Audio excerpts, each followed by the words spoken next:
He had everything: wealth, status, and a picture-perfect marriage. But behind the luxury and lies, something darker was unraveling. When trust begins to rot from the inside, one man must make a choice that will change everything, including who he becomes on the other side. Hello family, welcome to Storytime with Imzi.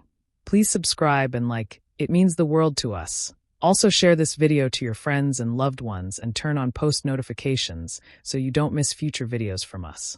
Thank you as you do so. Sit back and relax as we dive into the story. The sun bled gold across the floor-to-ceiling windows of the Caldwell penthouse, setting the marble tiles ablaze with warm light. Harry Caldwell stood in silence at the edge of the room, sipping espresso from a hand-painted porcelain cup. Across the suite, Vanessa floated through the closet in a silk robe, her golden hair pulled into a loose chignon, humming faintly as she selected another set of gym clothes, her third workout this week at an oddly late hour. Another session with Marco? Harry asked, eyes still fixed on the skyline beyond the glass. Vanessa turned, lips curling into that effortless smile she had mastered back when charm was a weapon. Don't sound so suspicious, she purred. You're the one with the assistant who looks like she walked off a runway. Harry's jaw tightened, but he didn't respond. He was used to the barbs lately. The veiled accusations, the passive aggression disguised as wit. Taylor, his assistant, had been nothing but professional, but Vanessa had clung to the idea that something inappropriate was happening between them. You know I don't care about appearances, Harry said evenly, setting down the cup. I trust Taylor. You should too. Vanessa gave a soft laugh as she adjusted her sports bra. Men always trust women they're sleeping with. Until they get caught. Harry studied her carefully, his businessman's instincts flickering. There was something in her tone, too defensive, too rehearsed. Her perfume clung to the air longer than it should have, the scent of white jasmine and something else, sweat maybe. Or guilt. She grabbed her phone from the dresser. A message flashed briefly. Marco, can't wait to see you later. You were incredible last night. Harry looked away before she could notice he'd seen it. His heart gave a sharp, silent twist. But outwardly, he was still calm, unreadable. Don't wait up, she called breezily, slinging her gym bag over her shoulder. She kissed him on the cheek, the touch light, distant. Like a stranger passing by. The door clicked shut behind her. Harry exhaled slowly, letting the silence close in like fog. He walked to the window and stared out at the glittering city below. The empire he'd built, every deal, every risk, every sleepless night. None of it could shield him from this quiet storm brewing inside his own home. His phone buzzed on the table. A message from Taylor. Meeting moved to 2 p.m. Just checking if you're okay. Harry's fingers hovered over the screen. I'm fine, he typed. Thanks. But he wasn't fine. Not even close. The boardroom buzzed with low conversation, the kind that was both respectful and afraid. No one wanted to be the first to speak in front of Harry Caldwell when he was in one of those moods. He sat at the head of the table, tailored in charcoal gray, gaze fixed on a report he wasn't actually reading. The numbers blurred. His thoughts were elsewhere, Vanessa's text, the perfume on her skin, the name Marco echoing in his head like a sour chord. Across from him, Taylor Brooks adjusted her tablet and glanced up.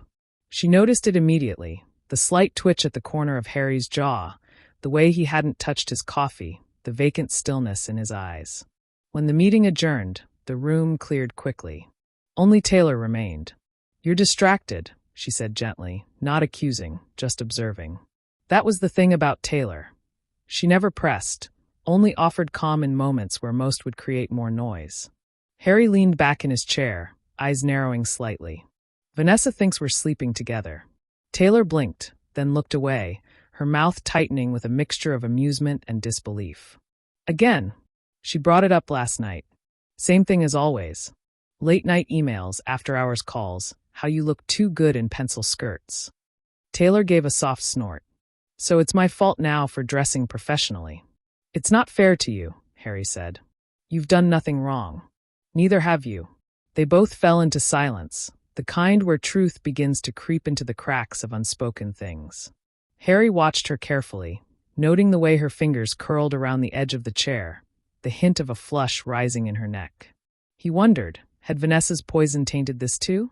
Had she made it impossible for them to just be normal? Taylor stood slowly. I'll submit my resignation. No. She stopped mid-step, startled. You don't run because someone else can't tell the truth, Harry said, voice harder now. You've stood by me through more storms than I can count. I won't lose the only honest person I have in this building because my wife's drowning in her own guilt. Taylor's eyes softened. You really think she's cheating? I don't know, Harry said. But the lie tasted bitter in his mouth. Not yet. That night, Harry sat alone in his study, the city glowing like 100 beating hearts outside the window. He reached for his phone, opened a new contact, and typed a name he had never needed before, Private Investigator. A quiet, decisive click echoed in the room as he hit call. Rain tapped softly against the windshield as Harry sat parked in his midnight black Range Rover, a block away from the downtown gym Vanessa frequented. He hadn't told anyone where he was going, not even Taylor. This wasn't business, it was personal. Messy. Human. The kind of thing billionaires weren't supposed to be caught up in.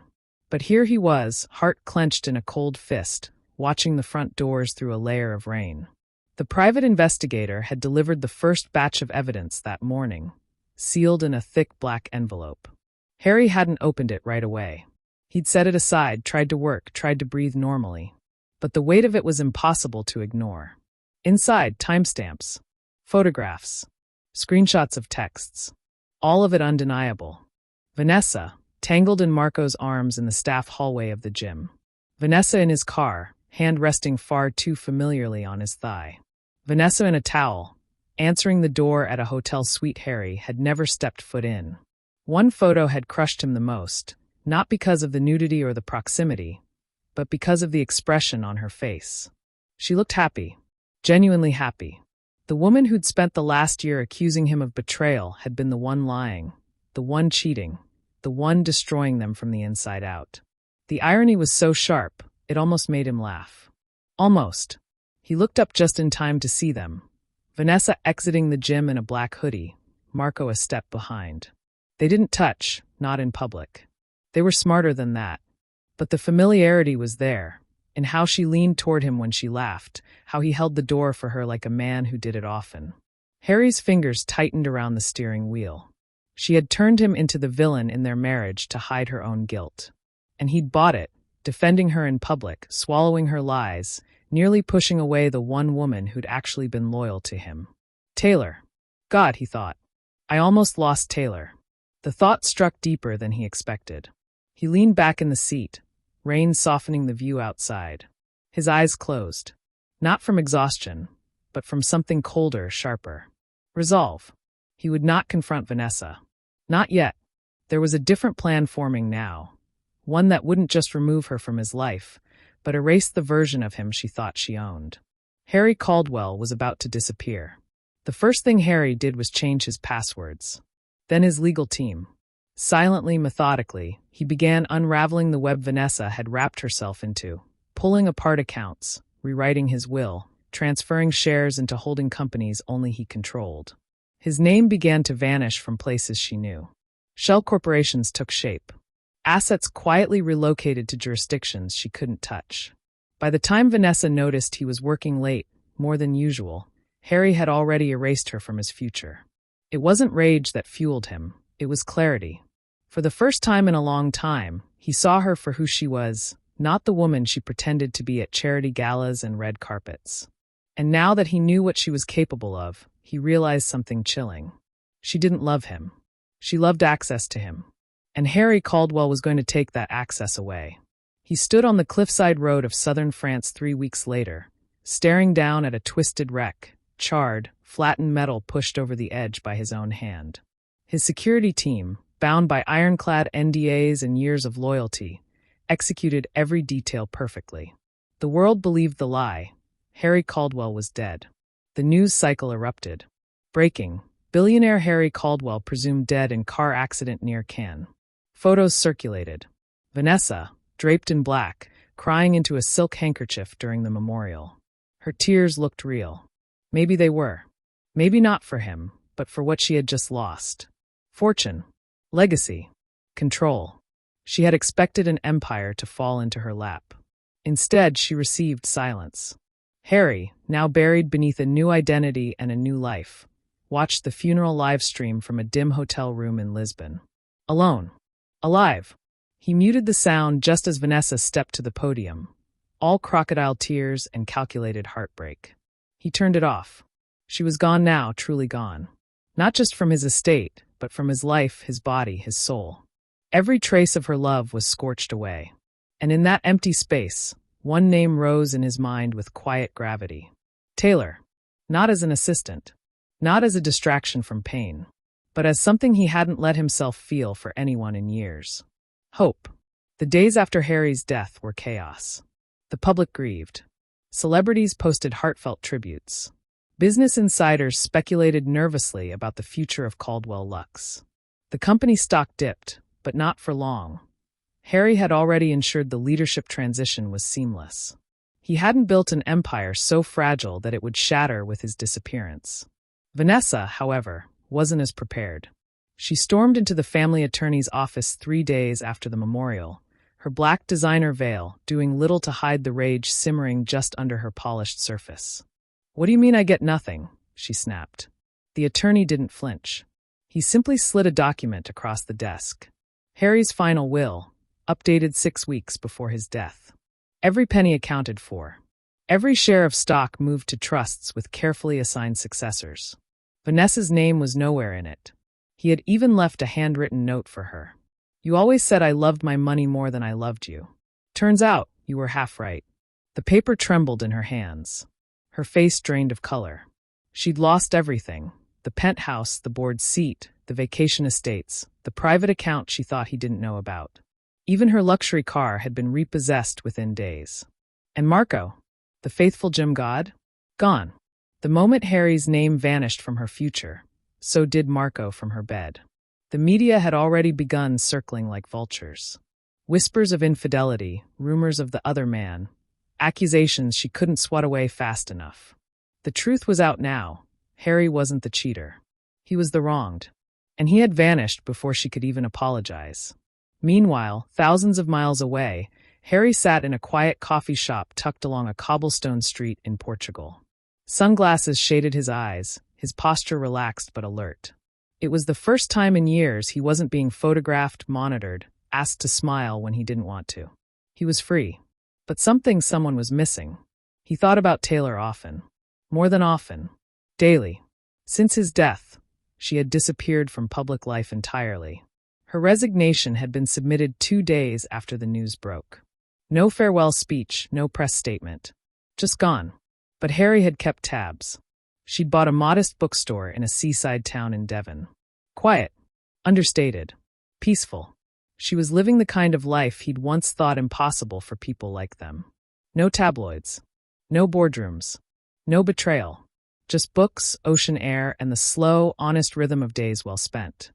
Harry knew he couldn't stay hidden forever. But before he returned to the world, his way, there was something he needed to do first. Someone he needed to see. He booked a flight to England that night. The village of Fairwater was the kind of place where time didn't hurry.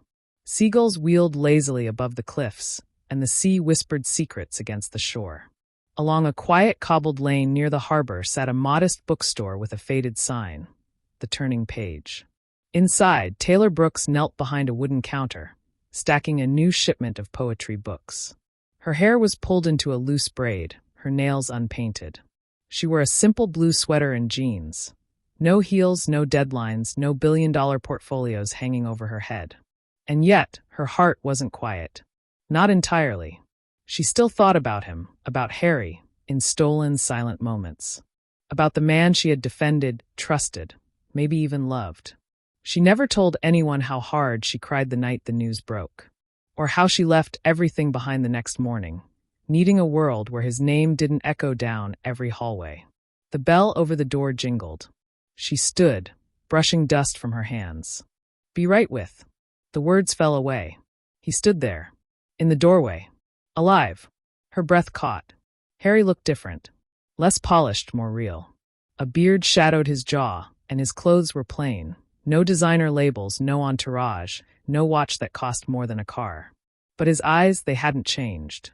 "Taylor," he said softly. She didn't speak. Just stared. Shock. Disbelief. Then anger, rising like heat. "You're dead," she said flatly. "I was," he replied, stepping inside, voice quiet. "To the world, at least." She stepped back. "You let me believe that. You let everyone believe it." "I had to," he said, eyes never leaving hers. "Vanessa, it wasn't just the cheating. It was everything. The lies, the control, the way she poisoned everything, including us." "There was no us," Taylor snapped, but her voice cracked on the word. "There couldn't be. You were married. And now you're what? A ghost with a passport?" He looked down, nodded once, took the blow. "I deserve that." Taylor crossed her arms tightly, blinking hard. "So why are you here?" Harry stepped forward slowly, as if afraid she might vanish. "Because after I lost everything, you were the only person I realized I never wanted to lose." Her defenses wavered. Just a flicker.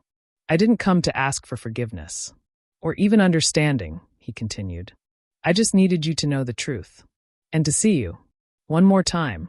Taylor swallowed hard.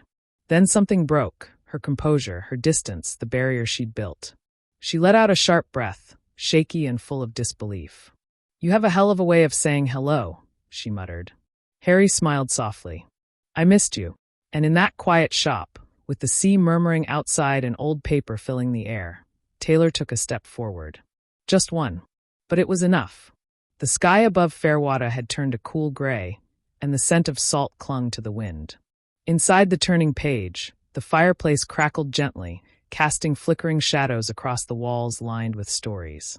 Stories of love, betrayal, reinvention. Now Taylor and Harry were writing their own. He had stayed. First for a night, then for a week, then longer. And Taylor, after the initial firestorm of emotions, anger, confusion, longing, had let him. Not because she trusted him blindly, but because she saw something different in him. The polished billionaire who once walked with tailored purpose now lingered in quiet cafes, brewed tea without burning it, and sometimes helped customers find obscure novels in the shop. He wasn't trying to impress her. He was just being. "I almost don't recognize you without a boardroom behind you," Taylor teased one evening as they closed up the shop.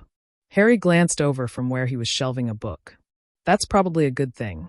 The old me didn't know how to breathe without pressure." She tilted her head. "And now?"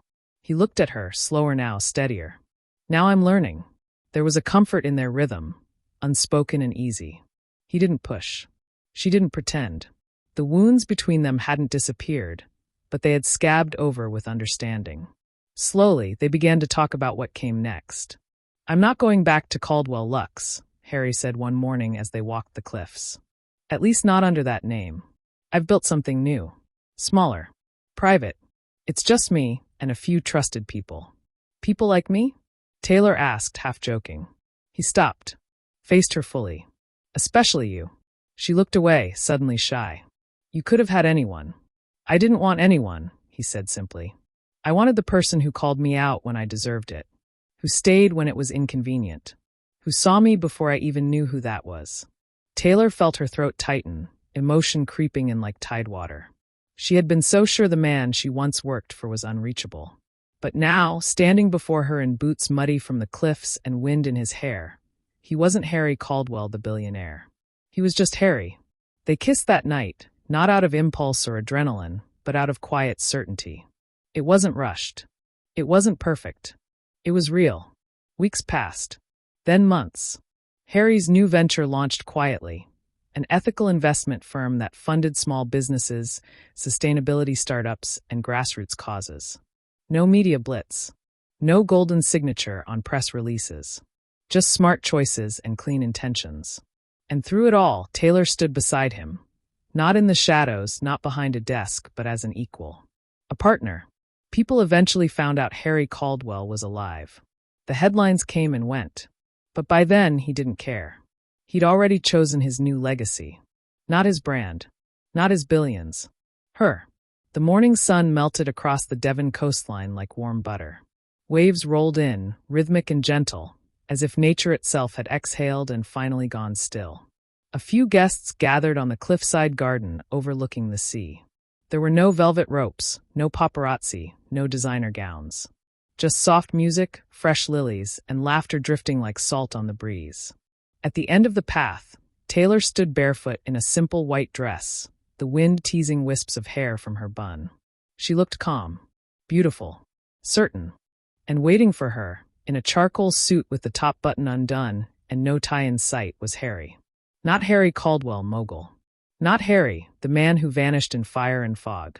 Just Harry, the man who'd lost everything to find exactly what he needed. When she reached him, he took her hands gently. Neither of them said a word for a moment. Then, with a smile that had nothing to prove and everything to offer, he whispered, "Thank you for waiting for me." Taylor smiled back. "You were worth the wait." They exchanged vows written in quiet nights and lived in early mornings. No theatrics, no spectacle, just truth. Just love. Real, raw, unpolished love. When they kissed, the guests applauded gently. It felt less like a celebration and more like a peace treaty. A promise kept. Later, after the cake was cut and the sun had slipped behind the horizon, Harry stood alone for a moment by the edge of the cliff, watching the sea turn to ink. Taylor stepped beside him, resting her head on his shoulder. "You ever think about it?" she asked softly. "What you left behind?" He was quiet for a moment, then shook his head. "No, because what mattered wasn't back there." She looked up at him. "What matters then?" He turned to her fully, eyes clear, steady. "You." And in that moment, Harry Caldwell finally understood. The real fortune wasn't the wealth, or the name, or the empire he'd nearly destroyed himself trying to protect. It was the woman beside him, the one who stayed, the one who saw him, the one he chose to live for, not to escape from.